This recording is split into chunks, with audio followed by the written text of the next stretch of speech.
Hello, one and all, and to the bold alone, welcome. Tonight we continue the Civilands series with Chapter 6 from the book Crimson River. This chapter is entitled Gossamer. As always, thanks for joining the ride. I'm your host, Nicholas Austin, and welcome to Tuesday Night Fiction.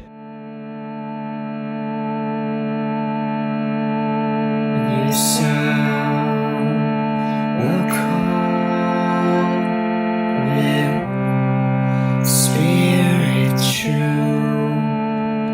I swear I'll hear that sound in you.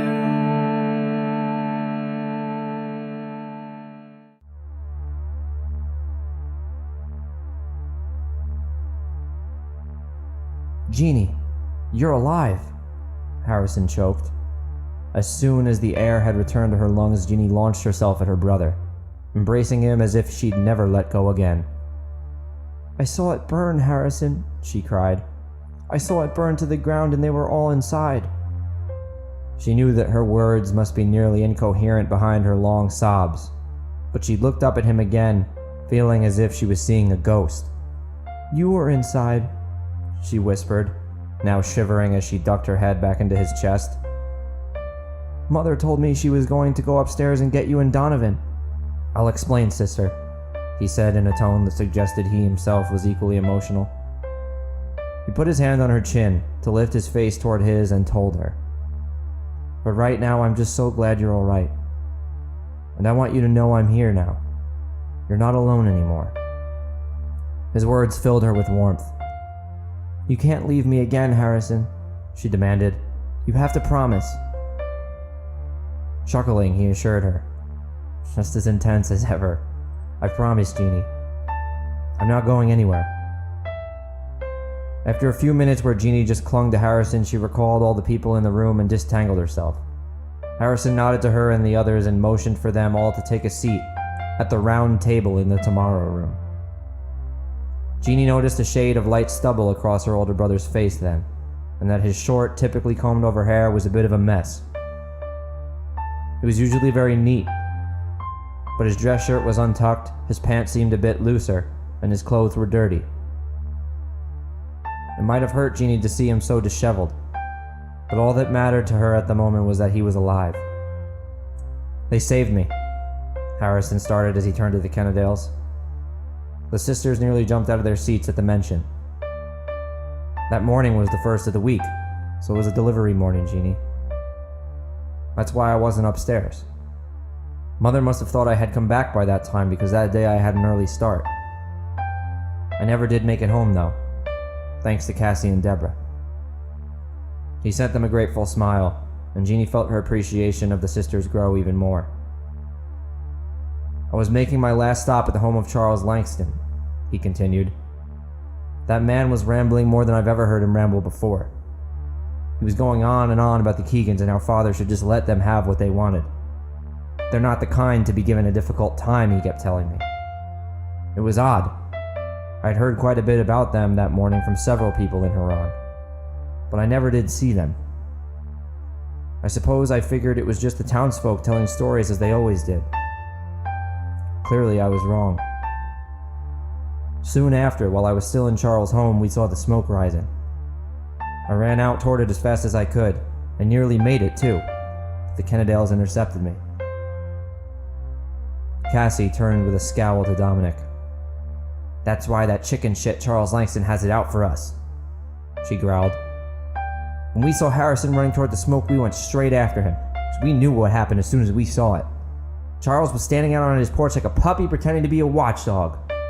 He yaps like one too, that little bitch. Then he knows you were hiding Harrison? Jeannie asked, a chill rushing down her spine. Oh no, dear girl, Deborah assured her. We weren't the only ones in Harran running to see why smoke was rising from the Morel home. You can be sure of that. He just wants to feel important and knowledgeable. Jeannie slowly released her breath, letting her shoulders relax again. I didn't want to let them take me, but the sisters wouldn't let me go back to the house under any circumstances, Harrison said, returning to his story. If it wasn't for the horror I was feeling, I would have been much more appreciative at the time. but in that moment the smoke was clouding my judgment. "Don't you worry about that," Deborah said. "We couldn't even imagine how hard it must have been, so we expected your resistance."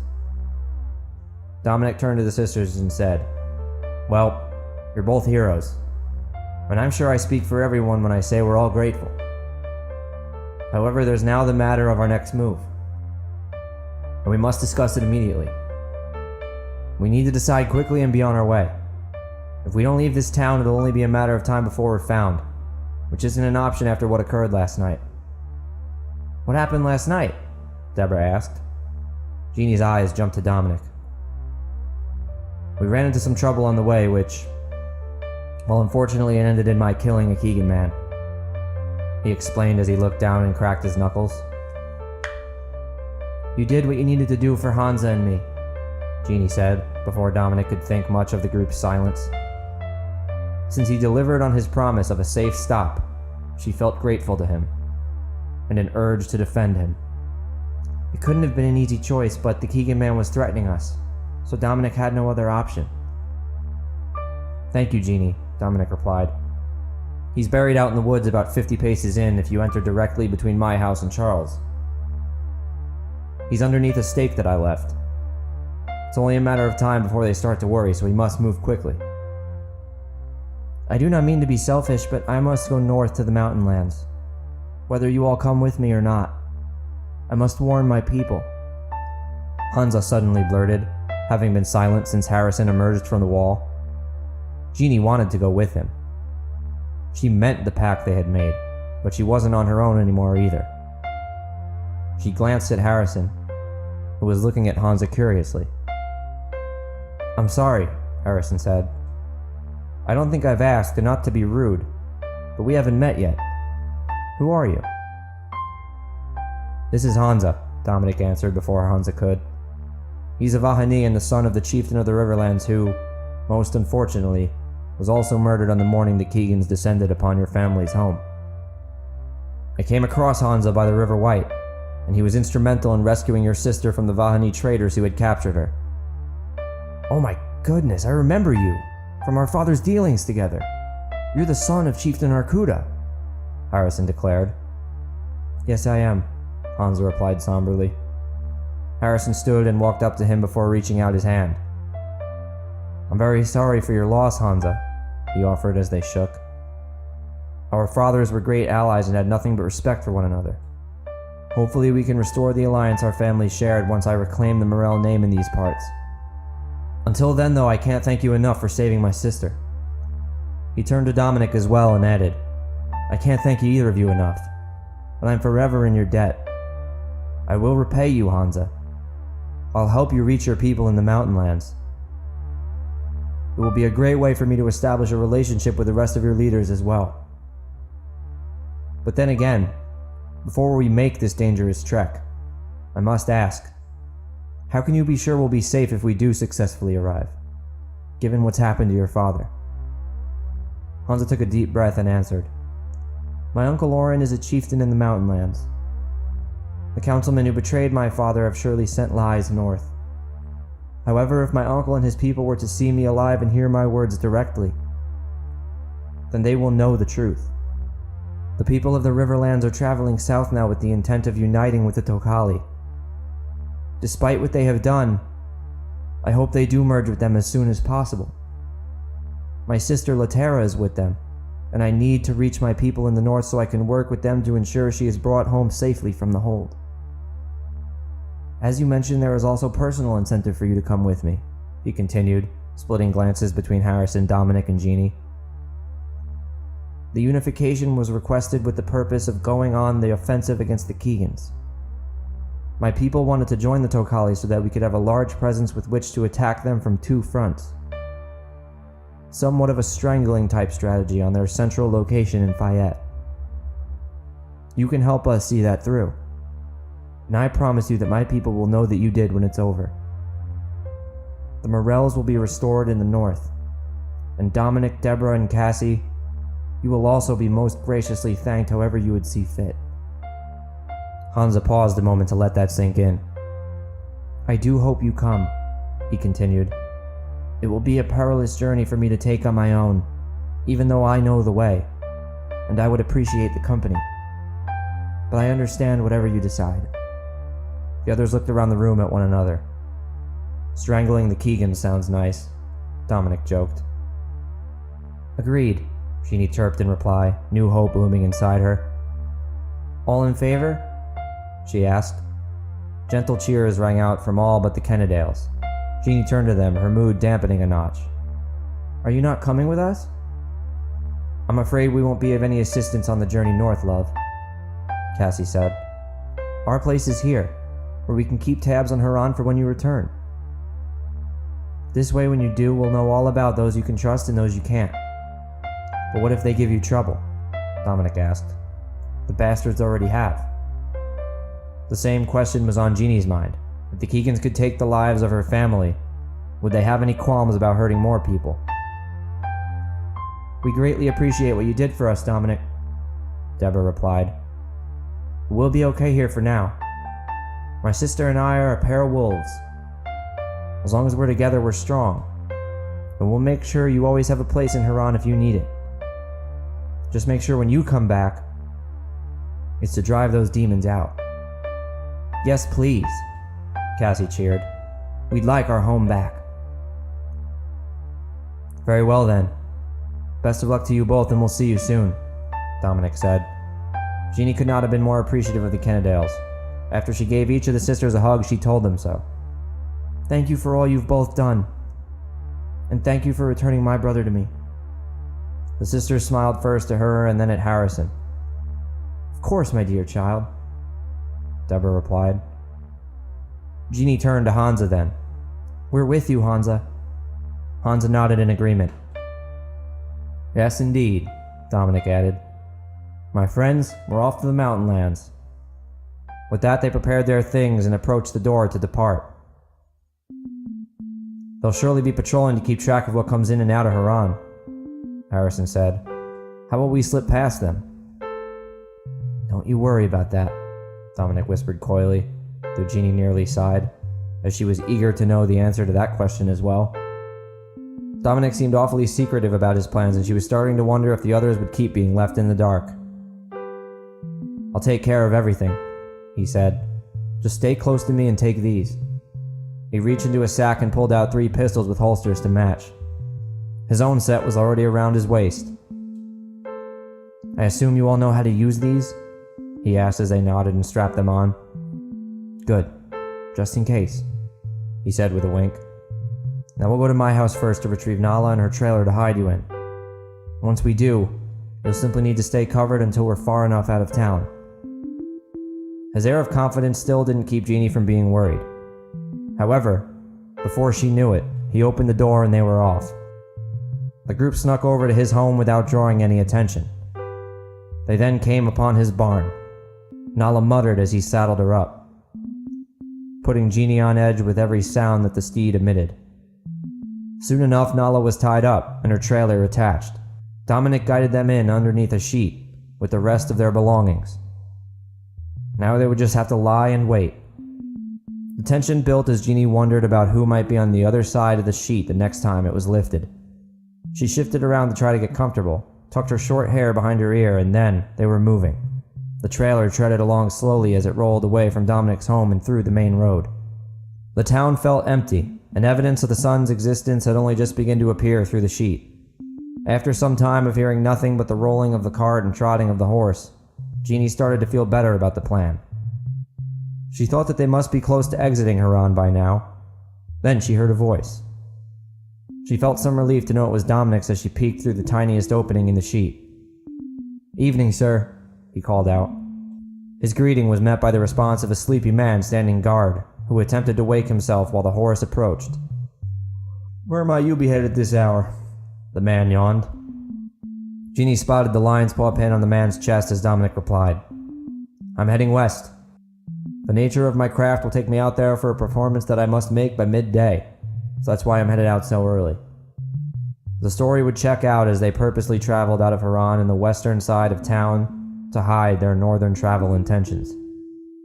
The man squinted at Dominic. "Wait a second," he said. Are you the magician from the saloon earlier? Precisely, Dominic cheered. Well, shoot. I saw you there. You might not remember me, but we met briefly. My name is Colin McCormick. To reintroduce myself. Anyways, have a good performance, he replied with a smile as he stepped back.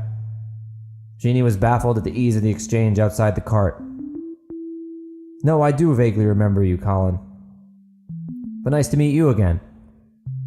Thank you for the well-wishing, and I'll be seeing you soon, Dominic replied before he snapped the reins, ushering Nala forward. The cart shifted forward, and Jeannie sighed quietly in relief. Wait, Colin reprimanded. Wait, not yet. The cart came to an abrupt stop as Dominic replied. Oh, sorry, Colin. Was there something else? It's alright. It's my fault there for wishing you luck before I was ready to let you go. Colin cleared his throat. But I'll be needing to check your trailer before you leave, or my people will have my head, you know. But as soon as I do, then yes, you may be on your way again. Jeannie nearly gasped but held it in. She heard the steps as Colin came trotting over to the wagon. At first, he could be heard proceeding to Nala, where Jeannie spotted him petting the horse smoothly. Then he slowly crept toward the back. Jeannie cringed as she heard him dragging his hand along the wooden side of the wagon. The sound was slow and rough against his gloves. Dominic swiftly replied, That should be fine, sir. But for your kindness, how about a trick first? Yes, please. There really isn't much to see out here, so some entertainment will be great. Great then, Dominic called, climbing down from his wagon. He then reached into the carriage for something right by Jeannie's head.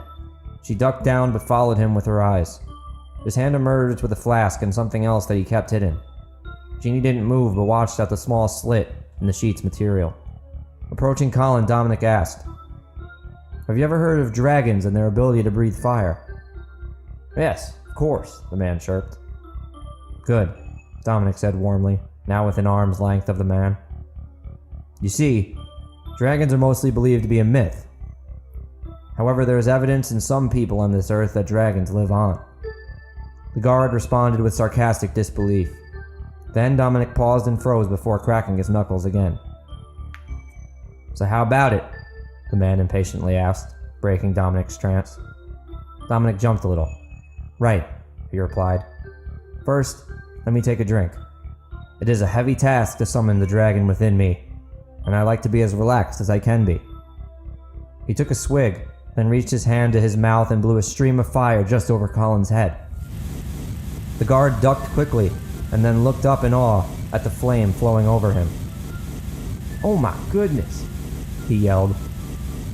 Jeannie began to sweat as she noted what a commotion Dominic was causing. As soon as the blinding fire disappeared from Colin's eyes, however, Dominic jumped in front of him and forcefully delivered 2 fingers directly between his eyebrows. The already sleepy man immediately passed out and came crashing to the ground. Jeannie watched in shock as Dominic got right back up on the carriage and in quite a hurry urged Nala along, truly beginning the journey north.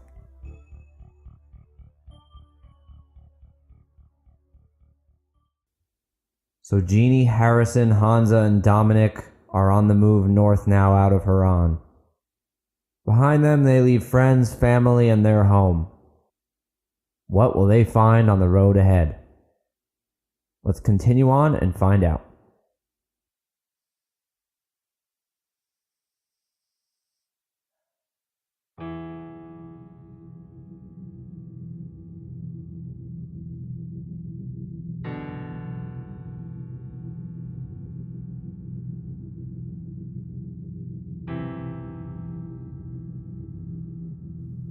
Charles Langston sat fidgeting anxiously in the lobby of the hotel as he awaited the arrival of Daniel Keagan. The man who greeted Daniel briefed him on the story Charles had told. As soon as the sun rose into the sky that morning, Charles had apparently gotten himself ready in the finest clothes he had. He then scurried on over for what he described to the man as a discussion of the utmost importance and urgency. Daniel peered through a window to see Charles's leg tapping without pause as he furiously kept fixing the hair on either side of his balding head. From his chair, he looked high and low around the room. It was as if he thought there was a chance Daniel might be hiding somewhere. Like if Charles professed what he knew an instant sooner, it could keep the entire place from exploding. The Keagan brother rolled his eyes at the thought. He was in no rush to meet this man. Only a half hour or so after Charles had abruptly arrived, Daniel finally entered the room. "Daniel!" Charles shouted, sounding half exasperated. "Hello there, Charles," Daniel said with a crooked grin. "Forgive me. I know we spoke once previously, but remind me of your occupation here in Harran, please." "Oh, yes, sir," Charles replied, furrowing his brows. "You might remember that I'm the mayor here." The memory suddenly snapped back to Daniel. "Oh, yes, of course," he replied. "What can I do for you, Mr. Mayor?" His veiled mocking went right over Charles's head, and he knew it, so he figured he'd keep it going as long as he could. Entertainment came in strange forms in this town. "Well, sir," Charles began, "I want you to understand that I take your acceptance of my role very seriously, and I'll uphold it with the greatest responsibility. That being said," he continued, "as you know, with me being in a high position here in this town for as long as I have been, I'm well aware of the intentions of its inhabitants. I hear things is what I'm trying to say, and quite frankly, I have reason to believe that there are some people here who mean to not accept the Keagans." Finally, Daniel was interested, and his concentration focused more firmly on the man, though he still wasn't taking him entirely seriously. "Is that right?" he asked. "Please, continue." Yes, of course," Charles chirped. "Well, I'm not sure if you've met the Kennedale sisters yet, but they've been acting mighty peculiar since the Keagans arrived in town. I might even go as far as to say they're unhappy that you've come. I mean, you clearly came here to help us, so I don't understand it. When I spoke to them, they had nothing nice to say and made ludicrous accusations." "What kind of accusations?" Daniel asked. At the very least, the gossip was beginning to amuse him.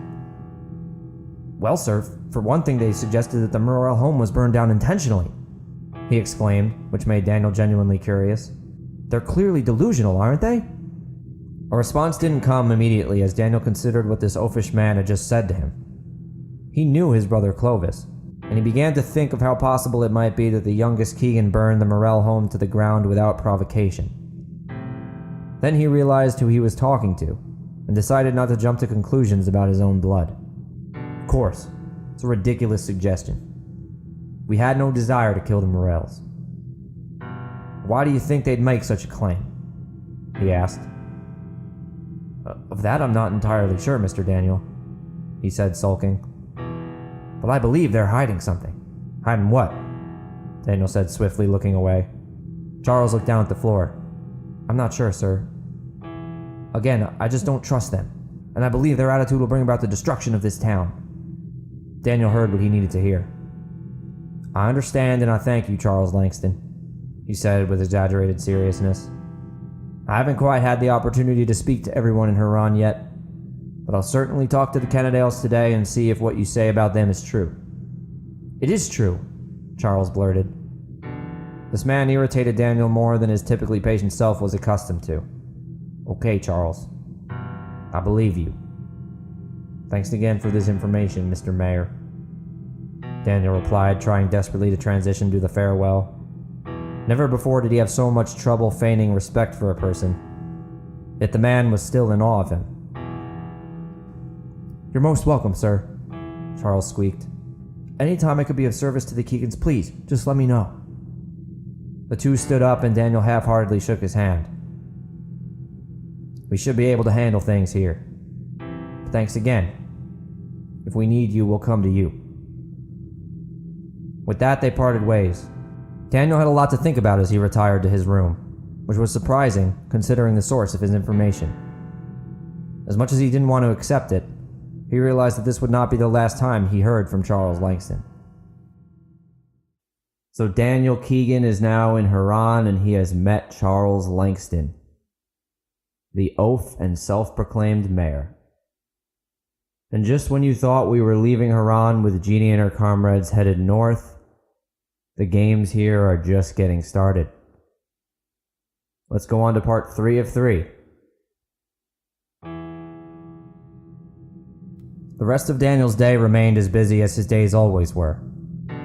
Later on, though, he found some time to investigate Charles's rambling suspicions about the Kennedale sisters and marched toward their home. As much as Charles had put him off on a personal level, Daniel was actually rather excited to explore the depths of foolish drama that shrouded this not-so-simple town. Even if the fears of these women did go unfounded, he was always learning about people. There was not an immediate answer to his first knock on the Kennedale door, and he began to worry that the sisters weren't home. However, just before he gave it another try, the door cracked to show a woman carefully peering through. "Hello there. I don't mean to bother y'all, but my name is Daniel Keagan," he said in a cheerful voice. As the first sister opened the door a bit wider, the second was looking on from behind. Daniel peered in through to inspect the inside of the house as much as he could. "I'm sure y'all have heard by now, but my family will be playing a major role in overseeing safe commerce here in Harran, as well as in all of the Riverlands. And I'm here to ensure everything goes as smoothly as possible. I was wondering if I might come in and have a word to discuss this further with you ladies." "Yeah," the sister at the door whispered. "Come in." Daniel giddily walked through the door as if he were entering the home of an old friend. "Much appreciated," he cheered as they led him to their table. "Something to drink?" Cassie asked. Both sisters spoke in short bursts of sentences. "Yes, please, certainly," he replied. "Now, it's my understanding that you two would be the sisters Miss Deborah and Cassie Kennedale. If that is the case, might I ask which of you would be Cassie and which is Deborah?" "I'm Cassie," the sister who hadn't answered the door indicated as she delivered 3 cups of water to the table. Daniel immediately marched over to her.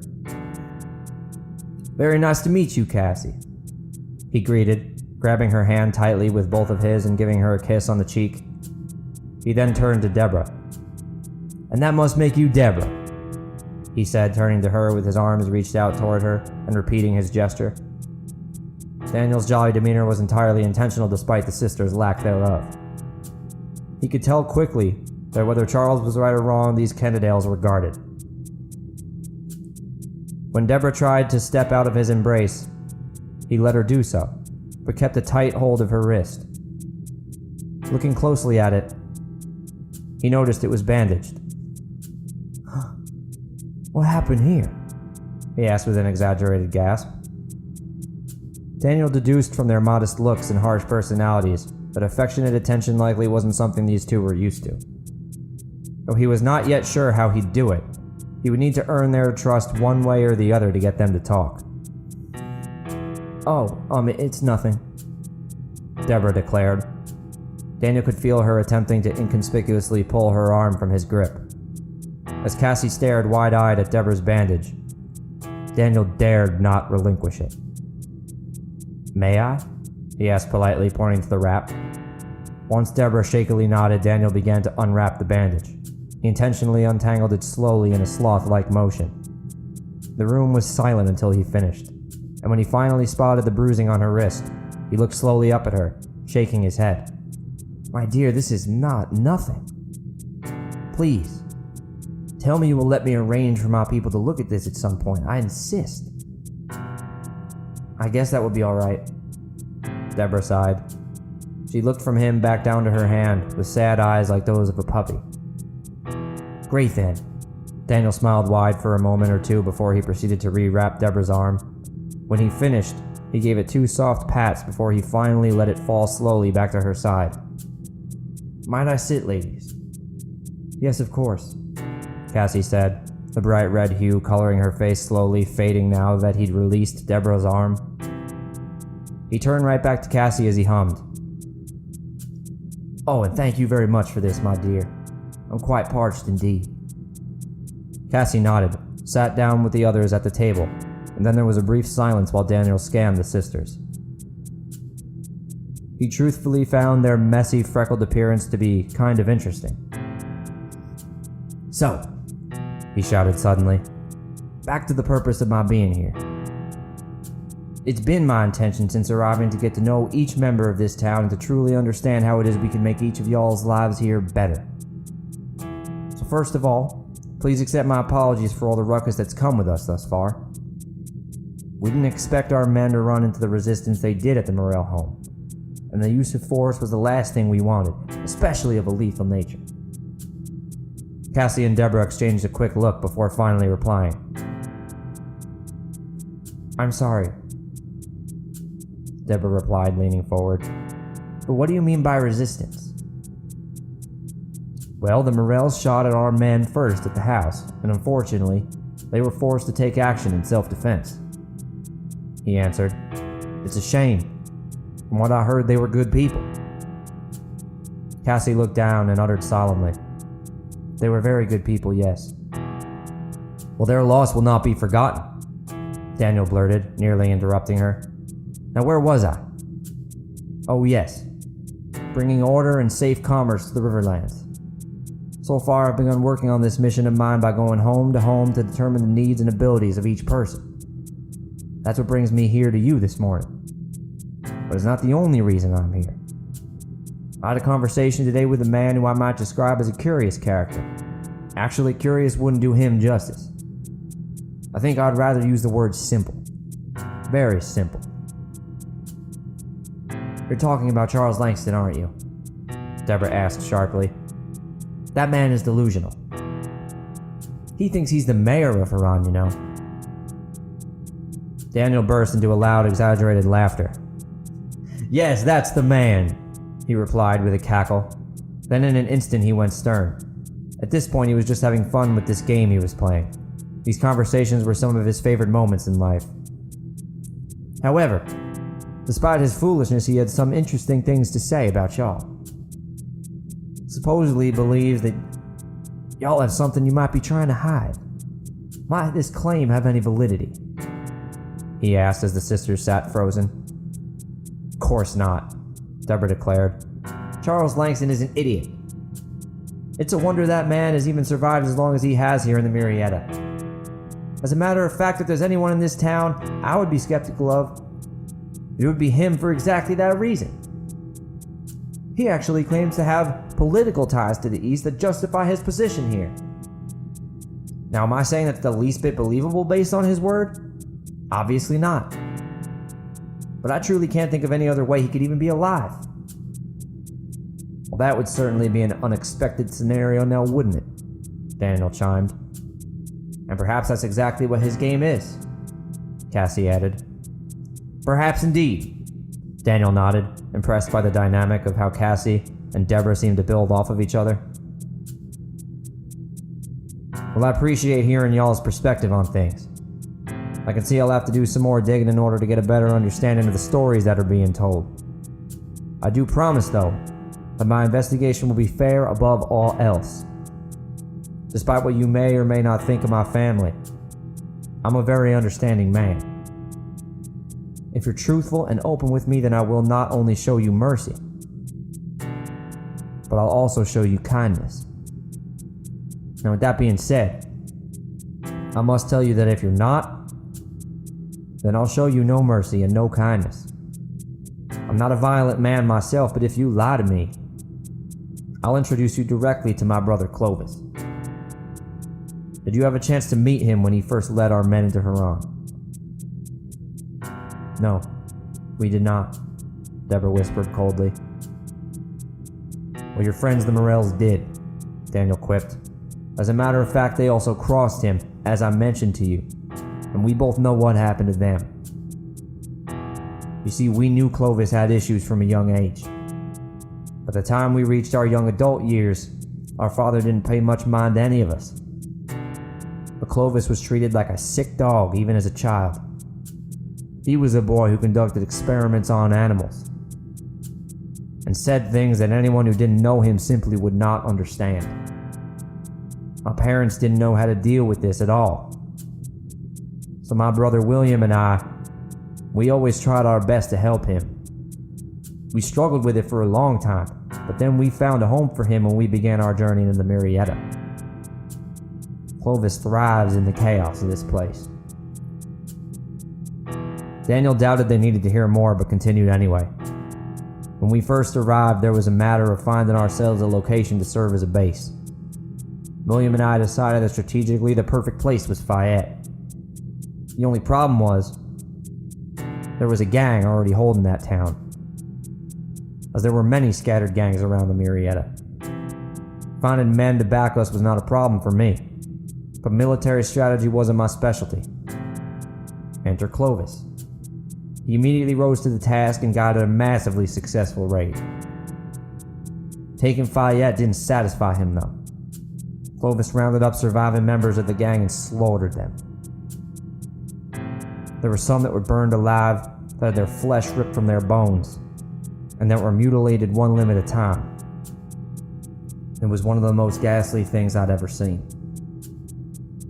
Daniel had a difficult time even thinking of the things he had seen at the hands of his brother, let alone speaking of them. The sights would haunt him for the rest of his days, and as he told the story to the Kennedales, he was ever conscious not to show the resulting emotions that welled up inside him. But William and I decided that that's exactly what we would need here when necessary. He finished with an audible cracking of his voice. I know y'all's purpose is to do what's in the best interest of each other and y'all's town. I can see it in everything y'all do, and I want to help y'all get what you're after. But I need the truth for that to happen. Do y'all understand that? The sisters looked down and Daniel noticed Cassie's eyes began to twitch. We understand, she muttered. Daniel could see he had her. There's something y'all ain't telling me, isn't there? Yes, Cassie whispered. Daniel shot upright in his seat, somewhat surprised that his speech had so effectively yielded a result, while Deborah sent a mortified look toward her sister. We know why Charles is so worried about us, Cassie said. We were afraid to tell you, and as difficult as he is to deal with, he is a member of our town. You have to forgive us. We simply knew him better than we knew you, and he also threatened us. I assure you, Daniel beamed. Y'all won't be retaliated against for providing information to me. We will not let him hurt you. All right, Cassie whimpered as she looked at Deborah. If we have his word, then we have to tell him. This is a new time for Harran, and we need to adapt to it, sister. I understand, Deborah muttered after a slight hesitation. I trust you, Cassie. Cassie nodded and turned back to Daniel. Last night we had an argument with one of your men that really shook us up, she began. It's the real reason Deborah's arm is wrapped up.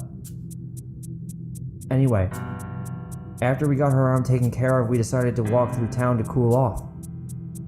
While walking, we noticed someone who had come out of the saloon appeared to be insulting Charles. He was ridiculing him fiercely. And Charles is a sensitive man, as you can probably imagine.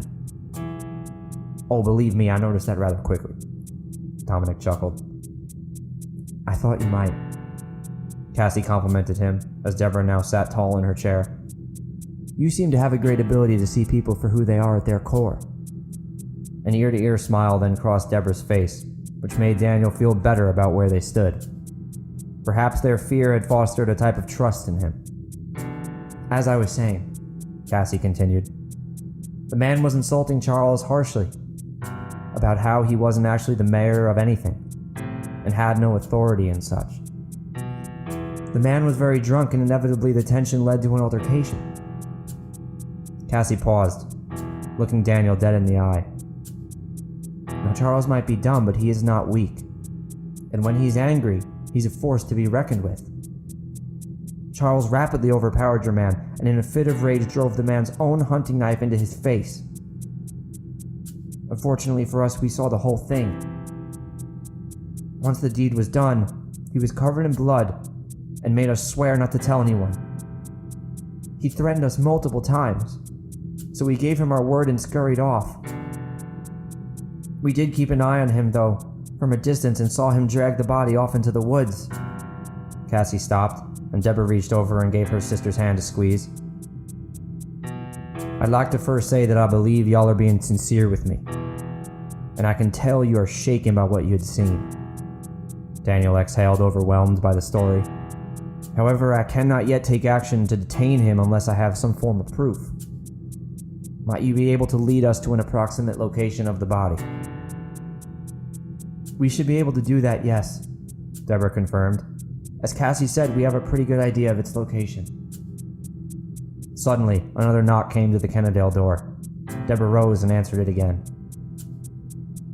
Daniel noticed it was two of his men, so he walked outside to talk to them. After they gave him a quick briefing about a guard who was left unconscious, which frankly he thought was a pain in the ass to handle considering the fun he'd been having here, he thanked them and came back to the sisters. I'd like to thank you ladies again for your assistance, he offered kindly. I'll return shortly so that we may investigate this senseless murder. For now, though, I must respond to another matter. It appears one of our guards was left unconscious earlier this morning. This is certainly an interesting little place you'll live in. With that, Daniel Keagan left the Kennedales, who were standing still and silent behind him. He could not believe all the excitement that this town afforded, but his role as its overseer was the type of thrill he lived for. To him, it was only a matter of time before he'd take it one step further and become its full-fledged puppet master. Daniel then followed his men toward the post of the guard who had been knocked out that morning. The fellow was sitting on the ground with his arms around his knees. He appeared dazed at first, but he immediately came to and stood at attention when he spotted Daniel Keagan coming his way. Please, let yourself be at ease, Daniel encouraged the guard as he approached. I'm sorry, but please remind me of your name. I've met too many people to keep track of since arriving here, and I'm not entirely familiar with all of Clovis's men. Not to worry, sir, the man assured him. My name is Colin McCormick. I apologize for letting myself be taken down earlier. I assure you it won't happen again. You have nothing to apologize for, Colin McCormick. Just please tell me what happened here so that I can figure out how to remedy the situation. Colin nodded and explained. Well, I was needed out on guard duty last night after a stint at the saloon. So as you can imagine, by the morning I was very tired. During my time in the saloon, there was this magician man. I believe his name was Nicholas. He was talented and did tricks for everyone in the place. He also told us he had a show to do in some town a little further west. Come to think of it, he never did mention the name of the town. Anyway, this morning he approached my post with a horse and a trailer to go to his show, so I somewhat let my guard down since I remembered him. Were you able to see what was in the trailer? See, that's the thing, Colin replied with a trace of shame. I told him I'd need to search it first. I swear on my life I did. But then he quickly changed the subject and did a trick that he used to distract me. Once my attention was taken, he knocked me out.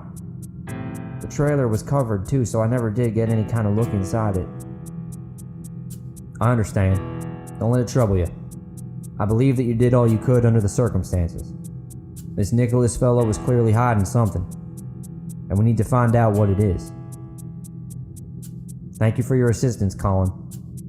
If you please excuse me, I must figure out how we'll find this man. You're welcome, sir. I thank you as well for your understanding. It isn't something I'm as accustomed to being under Clovis, with his being such a great, stern leader, I mean, of course. But please wait, Colin pleaded. As for Nicholas, he shouldn't be hard to track with his horse and trailer. If you're planning to send men to go after him, then you must let me go too. I beg of you. That scumbag illusionist insulted me, and on my honor, I cannot let him get away with it. Daniel was pleased with Colin's determination. He paused for a brief moment and thought. Alright, that seems like a good plan, he said as he turned to the two messengers. You two, go with Colin and track this man down. After they agreed, he turned back to Colin. Now I need you, sir, to listen to my instructions clearly. Because I'm about to tell you is straight from my brother Billy. Do you understand? Yes, sir, Colin promised. I understand completely. Good. Now when you find Nicholas, it would be preferable to ensure that he's returned to us alive, Daniel explained. I've received word from my brother that Jeannie Morell escaped, and the last she was seen was here in the Riverlands at a Vahani camp. Because of this, I'm considering any abnormal activity from the people of Harran to be suspect. If you see that she does happen to be with this man once captured, then you do what you must to subdue him, but you don't dare lay a goddamn finger on her. Do you understand me?" "Absolutely," Colin stuttered, now breathing heavily. "I definitely appreciate your confidence in me to assign this task, and I won't let you down." "I know you won't," Daniel confirmed. "I must be off now, and so should you. They have a few hours advantage on you, so there's no need for me to say this, but be sure to make haste." Colin nodded confidently and went with the two men to round up horses and weapons. Daniel then made his way back to the Kennedale's house. It was a very busy morning and exhaustion was creeping in, but he wouldn't have had it any other way. He liked to think of himself as a person who got things done, and he enthusiastically accepted the challenge. After his brief walk through town, he arrived and knocked on the door. Deborah's face was on the other side again as it cracked open. "Show me," he said coldly. The sisters got their things and led him toward a wooded area. As they walked through the lightly snow-covered ground, Daniel noticed they were shaking. He respected their bravery to do this despite their fear of the alleged violence of Charles Langston. The sisters turned to him after a short time, and Deborah explained that they believed the point to be halfway between Charles's home and that of the next house over. They would need to measure that point now. Once they did, Cassie turned to him and muttered, "This way." Under her breath, Daniel could hear Cassie counting her paces. As her count rose, she moved progressively slower. Daniel could sense a kind of doubt and fear in her, which put him on edge. 30, she whispered. 35, 40, 45. Suddenly, Cassie stopped counting. Daniel glanced around and noticed that a thick, wooden tree branch was sticking out from the ground and jutting awkwardly into the air. Cassie trotted over to it. "This looks right," she called to her sister. It didn't take extensive digging to find the body. It wasn't buried deep, just deep enough to have remained unseen. Daniel decided it was enough once he saw the face. He looked to the sisters, who now had his trust. "So you say this occurred outside the saloon?" "Yes, somewhere around there," Deborah replied. "Very well. I'll go to his home with some men," he said. "This should all be over shortly. I appreciate your assistance in this matter. Know that you're safe here in Harran, and I look forward to providing you with the same livelihood you enjoyed before." The sisters nodded at him and remained in place. As Daniel made his way out of the woods, he looked back to see them staring at each other. Odd sisters, certainly, but trustworthy, for now. Shortly after, he rounded up a group of men and made his way over to the home of Charles Langston. His armed followers stayed out of sight as Daniel came to the door. In an instant, his knock was answered. "Daniel!" Charles yelped. "What can I do for you?" "Hello, Charles," Daniel greeted. "If you could let me in, I simply have a question or two to ask you." "Of course, come right on in," Charles exclaimed. They sat down at the table and Daniel began. "As I said, this should be very brief. Charles, did you pass by the saloon at any time last evening?" Charles stared at the ceiling for a second. Yes, I did. I don't drink, though, and I was just passing by. I like to keep an eye on the folks that go in and out of there to make sure no one's causing any trouble, you see." "I see," Daniel exhaled. "And last night, did you happen to notice anyone walking out of the place who was causing trouble?" Charles paused for a moment again and played with the scant hair on the sides of his head before answering. "I did see a man walking out who was very intoxicated, yes. I greeted him very briefly to see precisely how intoxicated on my way to return home. He was fairly long and not very friendly fellow, but seemed fine enough, so I left." This was enough evidence for Daniel. "Thanks, Charles," he said, feeling pleased with his detective skills. Then he walked briskly over to the door and knocked on it 2 times. His men rushed inside to detain Charles. The large, boorish man became irate when he was taken hold of and began screaming in a fit of rage. "What's the meaning of this?" he shouted. "You're being apprehended for the murder of a member of the Keagan gang," Daniel declared. "Eventually you'll be brought before my brother Billy, and he'll decide how you're to be punished." Charles fought and wailed at the top of his lungs as he was dragged out of his home. The people of Harran emerged to the streets to behold the commotion. As the mayor of the town, Daniel could tell it was unbearable for him to be seen this way by its inhabitants. In some way, he almost felt pity for the man. Then Charles was walked past the Kennedale sisters, who were grinning in his direction. Cassie lifted a hand and gently waved to him. With just the wave, he became twice as maniacal. You don't have a fucking clue what I'm capable of, Charles shouted at the top of his lungs. He looked directly at them and promised. You bitches will pay for this. You will all pay for this. The people I know will destroy this entire godforsaken place if any harm whatsoever befalls me. Charles carried on this way until he was taken out of sight. Once he was, Daniel walked over to Cassie and Deborah and quipped. For all our sakes? I sure hope his claims really are just foolishness, huh? With that lunatic gone, and having had the amusing opportunity to play detective, Daniel was ready to focus more directly on establishing the relationships that would help the Keagans own the North. And he now knew exactly where to start.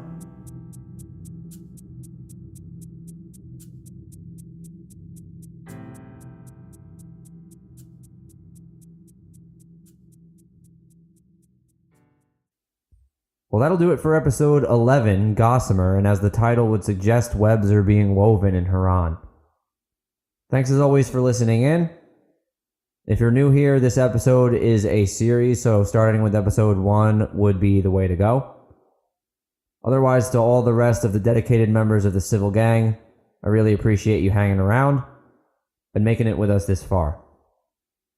If waiting every other week for a new chapter has you antsy to find out what happens next, this podcast is an audiobook series based on the Civilands series. The Civilands series is available on Amazon in paperback and ebook form. So again, if you hate waiting, you now know where to find it. Get yourself a copy today. And if you already have gotten yourself a copy and enjoyed the books, any book of 1 to 3, go ahead and leave a review on Amazon. Reviews help get the series out there and also help us grow this gang that we have here, so they would always be much appreciated. Also, as I mentioned last week, we have another giveaway. So book 4 is coming out at the end of this month of June. The giveaway will include a signed copy of book 4, as well as books 1 to 3 if you don't already have them. If you do already have them, I'll throw in some other kind of goodie or goodies. I will figure it out when it gets closer. But in order to win the giveaway, all you have to do is share this podcast or the Civilands series in general on your social media. If you're on a platform that I'm already on and you tag me, you'll be automatically entered. If not, then as long as you send me a screenshot of the share to my contact form or to one of my social media platforms that I am on, you can enter yourself that way as well. If you haven't already subscribed to this podcast on whatever podcatcher you listen to or on YouTube, go ahead and do that. Get the latest episodes week after week, sent right to your phone or computer, whatever you listen to nowadays.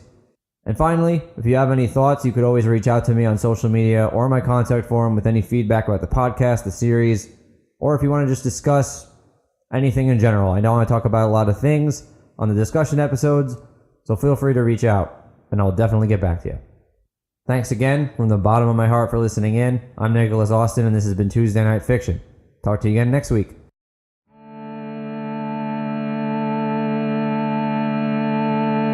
You sound will call